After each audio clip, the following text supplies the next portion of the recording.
Hello दोस्तों, मैं स्वागत करता हूं आपके अपने चैनल बेस्ट टीचिंग पॉइंट में। आज हम लोग पढ़ेंगे एनसीईआरटी खान सर का ये बुक है 3000 प्लस फैक्ट्स वाला पढ़ेंगे।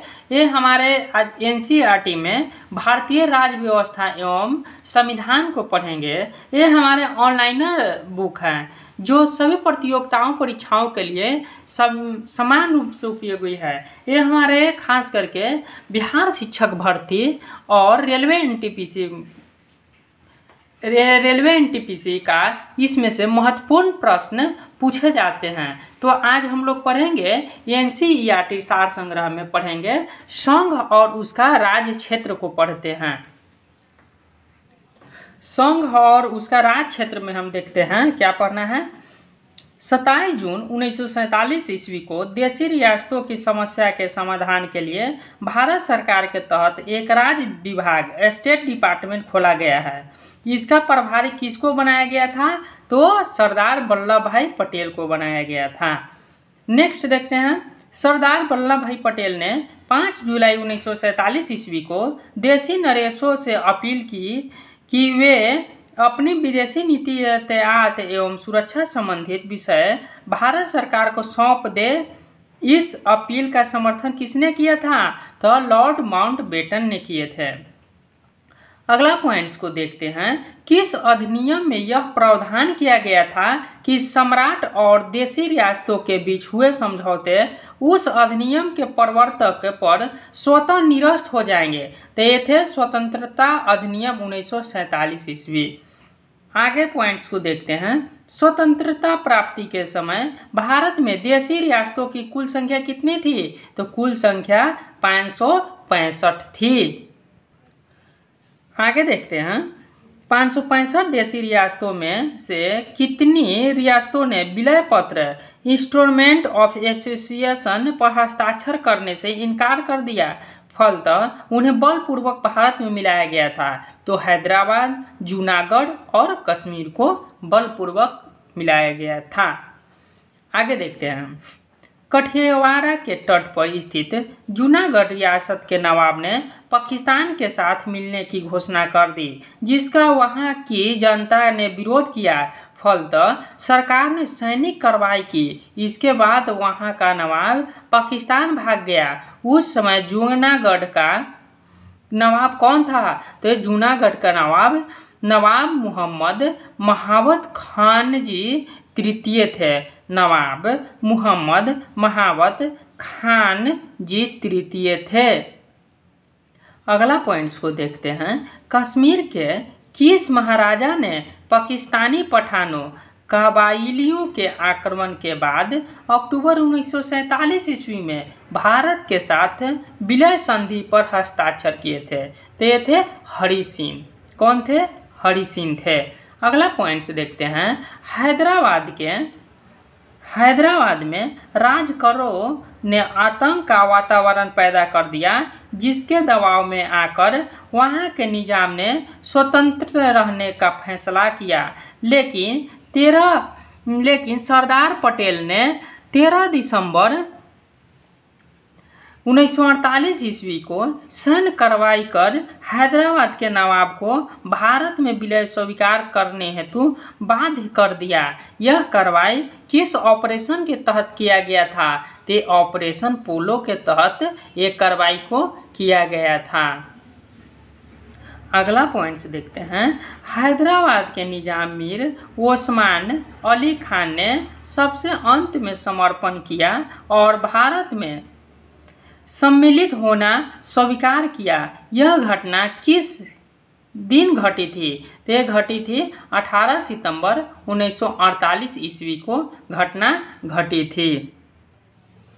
आगे देखते हैं। कौन सी देशी रियासत सबसे बाद में 1 जून 1949 ईस्वी को भारत में शामिल हुआ था? तो ये भारत हुए थे।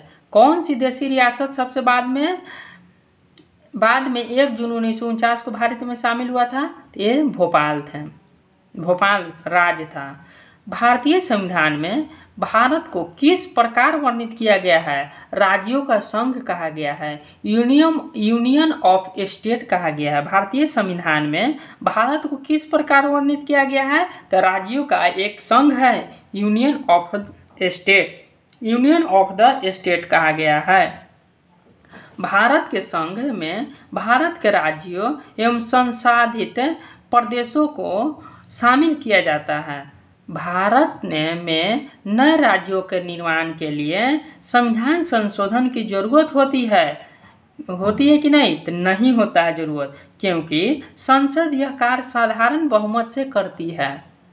आगे देखते हैं, संविधान के अनुच्छेद 1 के अनुसार भारत राज्यों का संघ होगा। राज्यों तथा केंद्र शासित प्रदेशों के नाम और उनके क्षेत्रों का उल्लेख कहाँ किया गया है? तो संविधान की प्रथम अनुसूची में किया गया है।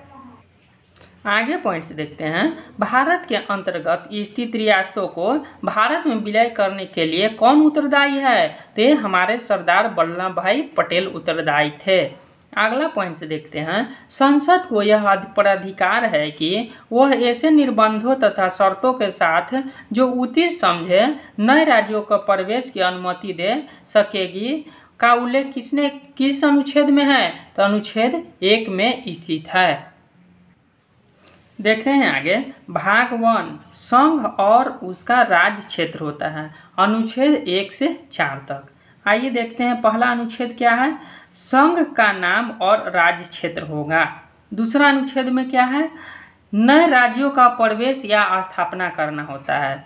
तीसरा अनुच्छेद क्या है? तीसरा अनुच्छेद 2 के क में है, सिक्किम को संघ के साथ जोड़ा जाए, निरसित रिप्लेस्टेड।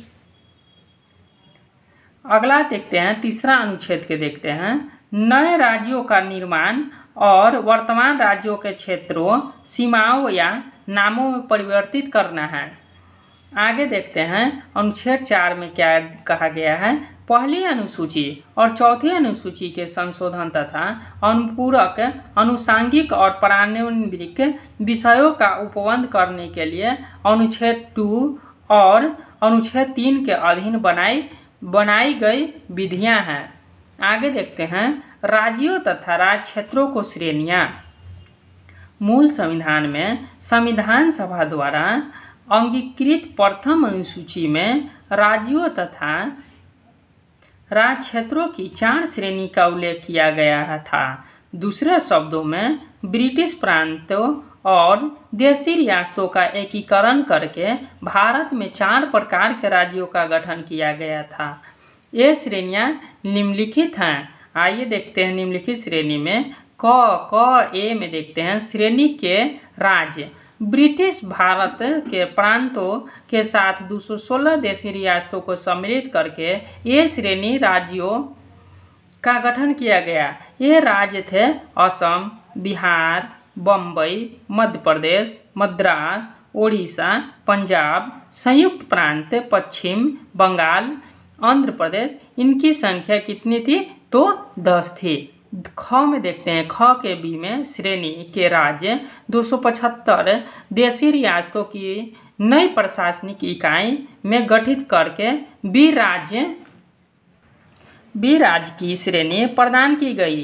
ये राज्य थे हैदराबाद, जम्मू कश्मीर, मध्य प्रदेश, भारत, मैसूर, पेप्सू, पटियाला और पूर्वी पंजाब के राज्यों का संघ राजस्थान, सौराष्ट्र तथा त्रावणकोर, कोचीन। इनकी संख्या 8 थी। ग श्रेणी में देखते हैं, श्रेणी के राज्य 61 देशी रियासतों को एकीकृत करके सी राज्य श्रेणी में रखा गया। ये राज्य थे अजमेर, बिलासपुर, भोपाल, दुर्ग, दिल्ली, हिमाचल प्रदेश, कच्छ, मणिपुर, त्रिपुरा और विंध्य प्रदेश। इनकी संख्या 10 थी। आइए श्रेणी डी को देखते हैं। घ में अंडमान तथा निकोबार द्वीप समूह को डी राज्य श्रेणी में रखा गया था। आइए देखते हैं नए राज्य और उनका गठन वर्ष। असम का गठन 26 जनवरी 1950 ईस्वी को हुआ था। बिहार राज्य का गठन 26 जनवरी 1950 को हुआ था। उड़ीसा राज्य का गठन 26 जनवरी 1950 को हुआ था। उत्तर प्रदेश राज्य का गठन 26 जनवरी 1950 को हुआ था। पश्चिम बंगाल राज्य का गठन 26 जनवरी 1950 को हुआ था। आंध्र प्रदेश राज्य का गठन 1953 में हुआ था। राज्य का दर्जा 1956 में दिया गया था। केरल राज्य का गठन 1 नवंबर 1956 को हुआ था। मैसूर का गठन 1 नवंबर 1956 ईस्वी को हुआ था। 1973 में कर्नाटक नाम से पुनः नामकरण किया गया था। मध्य प्रदेश राज्य का गठन 1 नवंबर 1956 ईस्वी को हुआ था। राजस्थान राज्य का गठन 1 नवंबर 1956 को हुआ था। तमिलनाडु का राज्य का गठन 1 नवंबर 1956 को हुआ था। गुजरात राज्य का गठन 1 मई 1960 ईस्वी को हुआ था और महाराष्ट्र राज्य का गठन 1 मई 1960 को हुआ था। नागालैंड राज्य का गठन 1 दिसंबर 1963 को हुआ था। हरियाणा राज्य का गठन 1 नवंबर 1996 को हुआ था। पंजाब राज्य का गठन 1 नवंबर 1996 ही के हुआ था। पंजाब के बाद हिमाचल प्रदेश राज्य का गठन 25 जनवरी 1971 को हुआ था। मेघालय राज्य का गठन 21 जनवरी 1972 ईस्वी को हुआ था। मणिपुर राज्य का गठन 21 जनवरी 1972 को हुआ था। त्रिपुरा राज्य का गठन 21 जनवरी 1972 ईस्वी को हुआ था और सिक्किम राज्य का गठन 16 मई 1975 ईस्वी को हुआ था। अरुणाचल प्रदेश का गठन 20 फरवरी 1987 ईस्वी को हुआ था। आई होप कि आप लोगों ने हमारे चैप्टर क्या है, संघ और उसका राज्य क्षेत्र को अच्छे से आप लोगों ने समझे होंगे। तो मिलते हैं अगले संघ और उसका राज्य क्षेत्र के अगले टॉपिक।